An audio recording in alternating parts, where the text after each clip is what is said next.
Jesse Pomeroy was born in Charlestown, Massachusetts, November 29, 1859, with a defect in his right eye which made it appear almost completely white.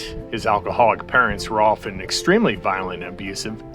Jesse would be mocked and tormented by other kids and even his family, who were repulsed by his eye.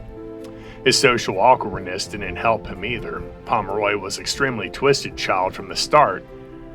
Today, the DSM-V would probably define him as a psychopath, and the FBI would consider him an organized lust killer, one who tortures and kills for erotic pleasures above all else.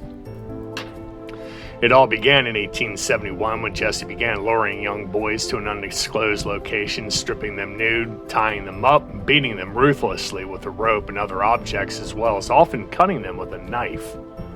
While Pomeroy would eventually confess to 29 murders in total, probably a lie, he was convicted of the murders of two young children, 4-year-old Horace Millen and 10-year-old Katie Curran. March 18, 1874, Curran disappeared in the last place she was seen was a shop owned by Jesse's parents that he often worked at. Her disappearance was strange to the police, but they didn't have any evidence to implicate Jesse, who was only 14 years old at the time. Some 5 weeks later, in April of 1874, the body of Horace Millen was discovered by two kids walking along the beach in search of shells and other fun things. He was almost decapitated, strangled, cut with a knife, almost completely castrated, and even had been set on fire. A witness saw a young boy running from the scene but couldn't make out who it was. But this was enough for police to immediately begin to suspect Pomeroy. Upon finding him, police noticed his boot prints matched the boot prints found at the scene. He had blood all over him, and he was carrying a bloody knife.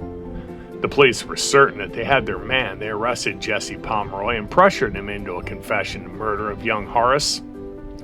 Jesse would be sentenced to die for the two murders he was charged with, but shortly before his 17th birthday, his sentence would be commuted to life in prison, largely due to his young age. Jesse Pomeroy would spend the rest of his life behind bars.